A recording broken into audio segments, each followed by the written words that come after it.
Reserve bank of India. Reserve bank of India की स्थापना reserve bank of India act 1934 के अंतर्गत 1 अप्रैल 1935 ईस्वी को की गई थी। इसके प्रथम गवर्नर वॉरेन स्मिथ थे। रिजर्व बैंक ऑफ इंडिया की स्थापना करने के लिए डॉक्टर भीमराव अंबेडकर ने अथक प्रयास किए थे। उनके प्रयास के फलस्वरूप रिजर्व बैंक ऑफ इंडिया की स्थापना हो सकी। रिजर्व बैंक ऑफ इंडिया की स्थापना 1 अप्रैल 1935 ईस्वी को सर्वप्रथम कोलकाता में हुई। 1937 ईस्वी को रिजर्व बैंक ऑफ इंडिया का कार्यालय कोलकाता से मुंबई स्थानांतरित कर दिया गया, जो आज तक वहीं है। पहले रिजर्व बैंक ऑफ इंडिया निजी क्षेत्र का एक बैंक था, परंतु भारत सरकार अधिनियम 1949 के अंतर्गत इसको भारत सरकार का उपक्रम बना दिया गया। आज के समय में इसके 29 क्षेत्रीय कार्यालय विद्यमान है।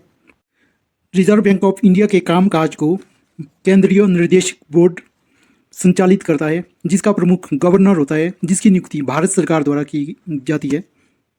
1935 ईस्वी से लेकर आज तक की बात की जाए तो रिजर्व बैंक ऑफ इंडिया के लगभग 25 गवर्नर हो चुके हैं। रिजर्व बैंक ऑफ इंडिया का केंद्रीय कार्यालय अथवा निर्देशक बोर्ड, जिसका प्रमुख गवर्नर होता है, वो भारत सरकार द्वारा नियुक्त किया जाता है।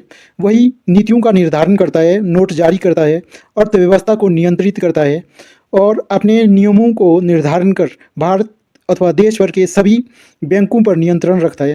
आज के समय की बात करें तो SBI state bank of India, जो सरकारी क्षेत्र का बैंक है, शीर्ष पर है। और साथ में निजी क्षेत्र के 2 बैंक, जिसमें HDFC बैंक और ICICI बैंक प्रमुख है। ये बैंक भारतीय अर्थव्यवस्था के प्रमुख आधार है। इनके अतिरिक्त भी निजी और सरकारी क्षेत्र के बहुत से बैंक हैं, जिसका संचालन RBI ही करता है।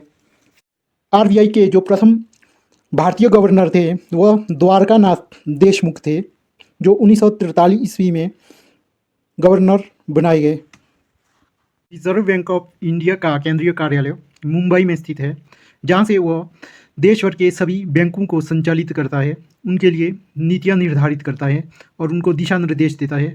उसमें चाहे सरकारी क्षेत्र का बैंक हो, चाहे प्राइवेट क्षेत्र का बैंक हो, इन सब के लिए दिशा निर्देश और नीतियों का निर्धारण रिजर्व बैंक ऑफ इंडिया ही करता है। भारत के इतिहास में आधुनिक बैंक की स्थापना की बात की जाए तो 1770 ईस्वी में प्रथम बैंक ऑफ हिंदुस्तान की स्थापना अलेक्जेंडर एंड कंपनी ने कोलकाता में की थी, जिसको वो वहीं से संचालित कर रहा था। 50 साल तक इसका सफलतापूर्वक संचालन करने के बाद 1832 ईस्वी में वित्तीय संकट आने के कारण यह बैंक बंद हो गया था। 2 जून 1806 ईस्वी को बैंक ऑफ कोलकाता की स्थापना की गई, जिसको बाद में 2 जनवरी 1809 ईस्वी को बैंक ऑफ बंगाल नाम दे दिया गया। 1840 ईस्वी को इसके केंद्रीय कार्यालय को स्थानांतरित कर मुंबई में स्थापित कर दिया गया और 1921 ईस्वी को 3 और बैंकों को इसमें विलय करके इंपीरियल बैंक ऑफ इंडिया की स्थापना की गई। 1955 ईस्वी में आज़ादी के बाद भारतीय पार्लियामेंट में एक्ट पास होने के बाद रिजर्व बैंक ऑफ इंडिया ने पार्लियामेंट एक्ट के तहत इसको अधिगृहीत कर लिया। 30 अप्रैल 1955 ईस्वी को इंपीरियल बैंक ऑफ इंडिया का नाम बदलकर स्टेट बैंक ऑफ इंडिया कर दिया गया। इसका केंद्रीय कार्यालय, जो 1840 ईस्वी में मुंबई में स्थानांतरित कर दिया गया था, आज भी वहीं पर विद्यमान है। आज के समय में स्टेट बैंक ऑफ इंडिया के 17 लोकल हेड ऑफिस है। इसके अतिरिक्त देश भर में 101 जोनल ऑफिस है।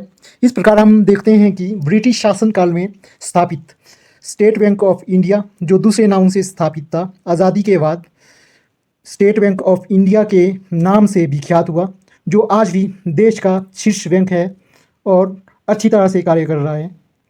आज के समय की अगर बात करूं तो निजी और सरकारी क्षेत्र में बहुत से बैंक कार्य कर रहे हैं, जिसके लिए नियमों अथवा नीतियों का निर्धारण रिजर्व बैंक ऑफ इंडिया ही करता है, जिनका पालन करना अनिवार्य होता है।